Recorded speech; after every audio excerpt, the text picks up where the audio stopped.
মা আপনি যান, আজকে আমি রান্না করব। না মা, তুমি হলে তো পিচ্ছি মানুষ, তুমি কি রান্না করবে? যাও তুমি গিয়ে রেস্ট করো, আমি রান্নাটা শেষ করে দাও।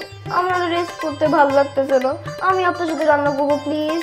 আমি তো বললাম আমি রান্না করব, তুমি মজা করে খাবে। আমি যখন বুড়ি হয়ে যাব তখন তুমি রান্না করবে, আমি বসে বসে খাবো।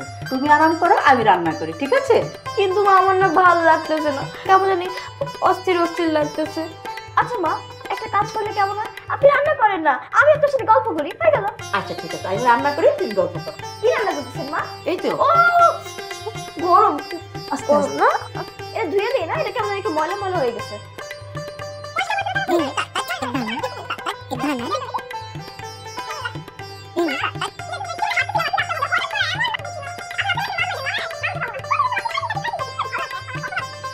মা একটু দেখেন তো আমার শাড়িটা ঠিক লাগতেছে কিনা, আপনি যে দিয়েছিলেন এটা, তাই না?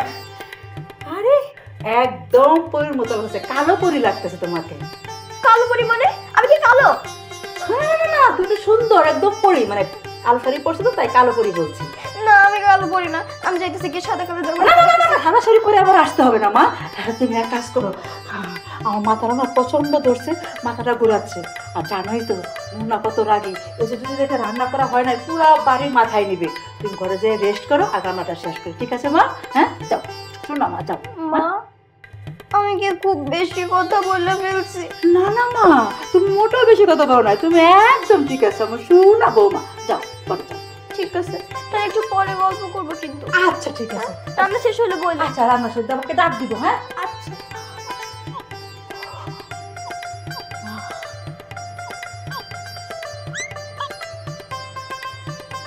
মামা যাবেন নাকি? তাই মিয়া, আমি তোমার কইছি যে যামু, যাও ডিস্টার্ব করো না। মামা একদিনের চায়া কি দেখতাছেন? তোমার আমার কইতে হইব আমি কি দেখতাছি, যাও না। এই জন্যই প্যান্ট শার্ট পরা ভদ্রলোকের কাছে কিছু জিগাইতে নাই। মামা তুমি 2টা মিনিট দাঁড়াও, আমি লুঙ্গিটা পরে আইতাছি। কেন মামা, লুঙ্গি পরে আইবেন কেন? তুমি না মাত্র কইলা প্যান্ট শার্ট পরা ভদ্রলোকের কাছে কিছু জিগাইতে হয় না, লুঙ্গি পরে আহি তারপর জিগাও। মজা লন আমার লগে? শালা এমনি আমার নিজের চ্যানেলটা ঝিরঝির, এর ভিতরে পুরা দুনিয়াটার ভিতরে চুতিয়ার ভিড়। আমাদের কিন্তু এখন এইভাবে দেখা করার কোনো মানেই হয় না। আমি যেমন খুব সুন্দর করে আমার জীবনটাকে আবার নতুন করে সাজিয়েছি, তুমিও তো চাইলে এমনটাই করতে পারো। তুমি আমাকে বলে যাও। না, আমার পক্ষে ভুলে যাওয়া সম্ভব না। দেখো আমি অনেকবার চেষ্টা করেছি ভুলে থাকার জন্য, দেখো আমি তো পারছি না ভুলে থাকতে। আমি তোমাকে ছাড়া থাকতে পারবো না, আমি তোমাকে অনেক ভালোবাসি। আর তোমাকে ছাড়া যদি তুমি থাকতে বলো তাহলে আমি মরেই যাব।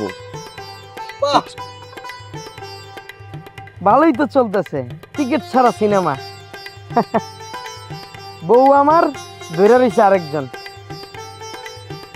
হাতের মধ্যে কি সুপার গ্লু লাগছে, হাত ছুটতেছে না, ছাড়ো। তুমি ভুল বুঝতেছো, এমন কিছুই না। সবই তো ভুল, আমি ভুল, আমার মায়ে ভুল, আমার বাপে ভুল, এই যে ফুচকার দোকান দেখতেছো এটা ভুল, এই যে টেবিলটা ভুল, আর তোমরা দুইটা হইলো খালি কাঠপুতুল। এই তোর মাথা ফাড়াইছিলাম না, এরপরে যদি আমার বউয়ের লগে কোনোভাবে যোগাযোগ করার চেষ্টা করছো দুনিয়াতে উড়াই দিব।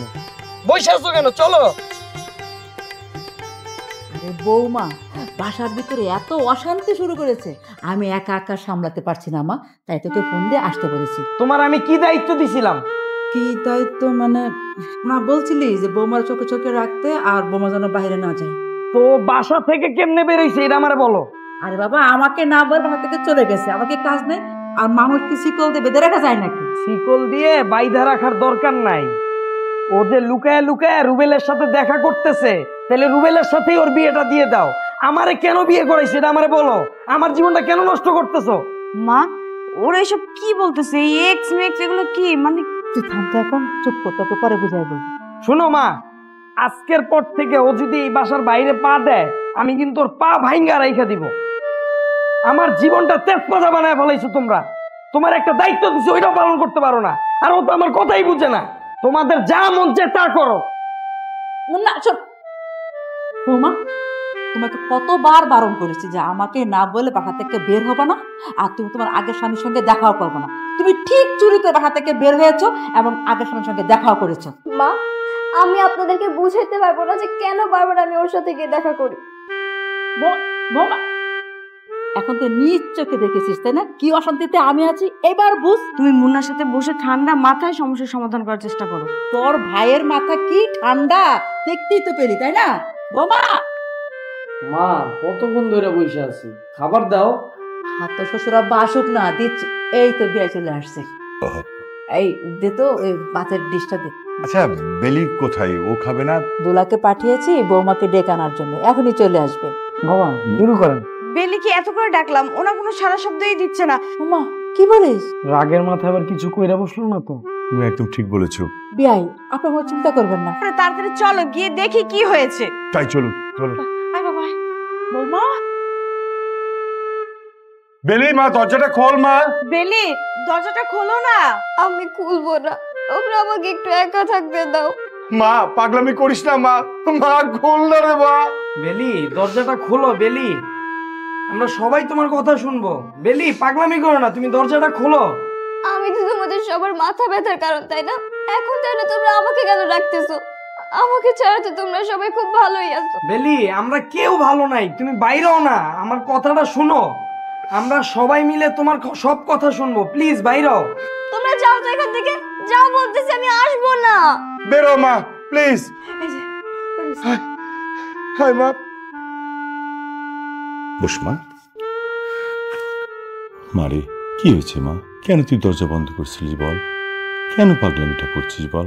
তোর মা মারা যাওয়ার পর আমি তোকে কোলে করে যখন যা চাইছিস আমি সব দিছি, কখনো তোর মায়ের অভাব আমি বুঝতে দিইনি মা। হ্যাঁ আমি আমি মানছি যে তোর অল্প বয়সে বিয়েটা দেওয়াটা আমার ঠিক হয়নি, আমি ভুল করছি। কিন্তু মা একজন মৃত্যু পথযাত্রী যখন একটা কিছু রিকোয়েস্ট করে না, তখন তখন কথা না রেখে পারা যায় না রে মা। তোর ক্যান্সার আক্রান্ত ছিল, রক্তের সম্পর্ক আমি না করতে পারিনি, এটা আমি মানি, আমি ভুল করছি। একটা ভুলের জন্য তুই কি আমাকে এতটা কষ্ট দিবি? এর জন্য পৃথিবীতে যা কিছু করার দরকার আমি সেটা করবো মা। তারপর আমি নিতে পারতেছি না মা, আমি ভিতরে ভিতরে একদম মরে যাচ্ছি মা। আমি আমি কষ্ট মরে যাই রে মা, কষ্ট মরে যাই। তোমরা সবাই তো আমাকে ভুল বুঝতেছো, যেহেতু একবারও ভালো করে জানার চেষ্টা করোনি যে কেন আমি বারবার করে ওর সাথে দেখা করতে চাই, আমি কেন বারবার করে ওর কাছে যাই। সবাই শুধু আমাকে ভুল বুঝছে, সবাই ভাবছে আমি ওকে খুব ভালোবাসি, আমি ওর জন্য পাগল, যার কারণে আমি এই বাসা থেকে সবার কাছ থেকে লুকিয়ে ওর সাথে দেখা করতে চলে যাই। কিন্তু আসলে বিষয়টা তেমন না। আমি কিন্তু ওই মুহূর্তে তোমাকে আর একটা কথাও বলিনি, আমি কিন্তু সাথে সাথে রাজি হয়ে গেছিলাম। তুমি আমাকে যা করতে বলছো আমি তাই করেছি। মা এই বাপ তো ভাষা আছে।